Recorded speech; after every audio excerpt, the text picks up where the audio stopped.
All right, and joining me today is Connor Matthews, who fights Yadier DelValle at UFC Vegas 106. That fight, May 17th. So, Connor, this fight card, I'm going to be frank, looked like it was all set in stone. It looked like it had all the matchups on it. Suddenly, this matchup seemed to materialize out of nowhere. So, how long have you known that this fight was going down on May 17th? I got the notice like 22 days out from the fight. So whatever Okay. date that was, I think it was like a Thursday or something like that. Yeah, didn't expect it. Short notice for me. But when the boss calls, you know what I mean? You got to answer and I'm feeling healthy. I'm feeling ready. So I was like, yeah, let's do it. Okay, 3 weeks is definitely enough time for me to make weight. So yeah, I took it. And so was there any reservation about, having kind of a short amount of prep time? Because, the last fights haven't really necessarily gone your way, but now you're jumping into this one with, not much plan time for DelValle. Yeah, yeah, no, obviously everybody wants to have a full on camp when you can get it. But I'm a professional fighter, so I'm ready to fight at all times. I always stay healthy. I'm staying ready. Sometimes you'll have a full fight camp and you get hurt in the fight camp and that'll ruin things. So like, if I'm feeling good right now and I've been in the room training, doing everything I'm regular doing. Only thing that changes in my fight camps really is my nutrition and my diet so I can make weight. So other than that, man, I always keep a pretty high pace of training. So yeah, I mean, I'm ready to go. I kind of I like the matchup. I like the fight, and I coming off of two losses. You know what I mean. I got to secure myself in the UFC. So I got to be, Dana calls and he wants me to fight, or whoever calls and wants me to fight. I'm going to be the guy, raise my hand and be ready to go. I had a couple kind of long weight layoffs in between my other first two fights. I was dealing with injuries and surgeries and stuff. But like I said, right now I'm healthy. So I said, let's freaking do it. I like it. I like it. Now, a lot of times in training camp, people do, little bits and pieces to get ready for people. They bring in sparring partners or get them to replicate stuff. What was it early enough in the fight game that you even thought about doing that? Or did you have to sort of just get towards the end of the fight camp type stuff? So sometimes things happen for a reason. I feel like, and just by chance, my one of my buddies, Nate Garib, just moved home from New England, and Nice. he was like a perfect body. He's a southpaw, just like my opponent, and he's a bigger guy, and he was just like a perfect guy. He just happened to come up, and I've been working with him, getting a lot of work with him, getting prepared for this fight. Yeah, I obviously we try to we've been specific training partners already have in the room. We've been working for the game plan and everything. And that's basically what all it was, man. It's just, plugging in.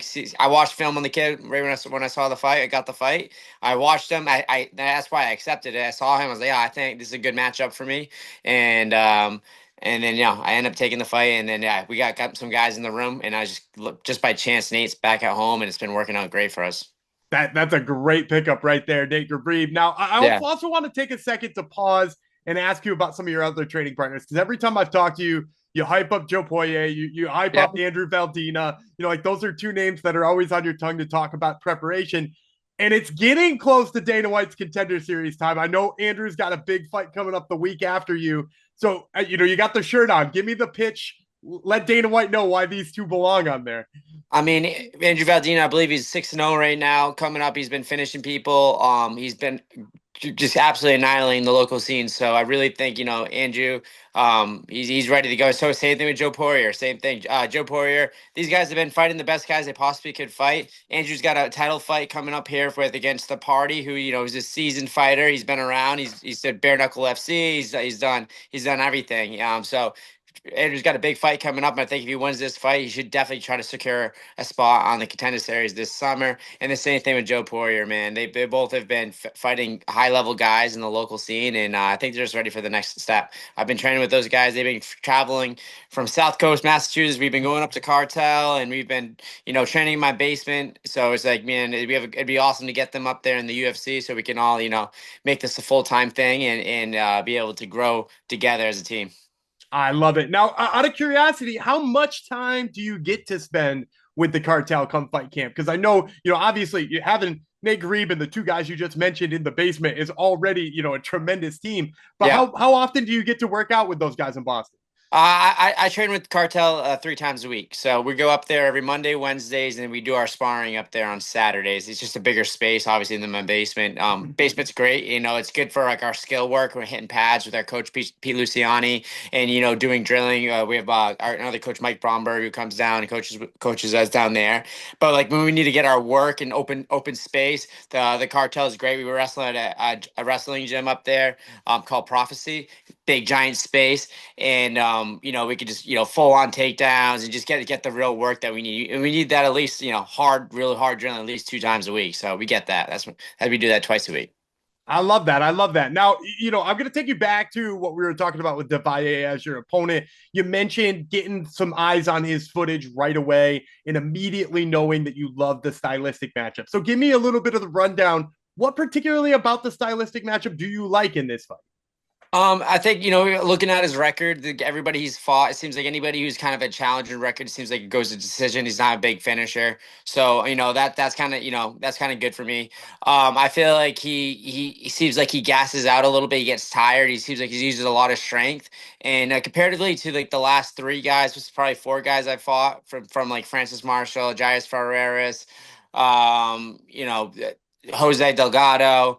These guys are really good strikers, and I feel like this guy doesn't have the same striking, as those guys have. So I feel comfortable on my feet, and I feel like he's gonna gas. I feel like I have a really good gas tank, and I'm just gonna bring it to him. I feel like I have a good chance of making this guy get tired and then picking him apart. I know I've fought pretty good guys. A lot of stud guys coming up, coming into the UFC. I know they're earlier in their career, but they're guys that are, high level guys. So I just feel like that, I'm ready. I'm ready for this guy. I'm ready for the challenge. I've been fighting really good fighters, and I'm ready for this guy. Well, that leads me pretty much perfectly to my last question. I love ending these things with a prediction. So tell me, May 17th, UFC Vegas 106, how's this one go down?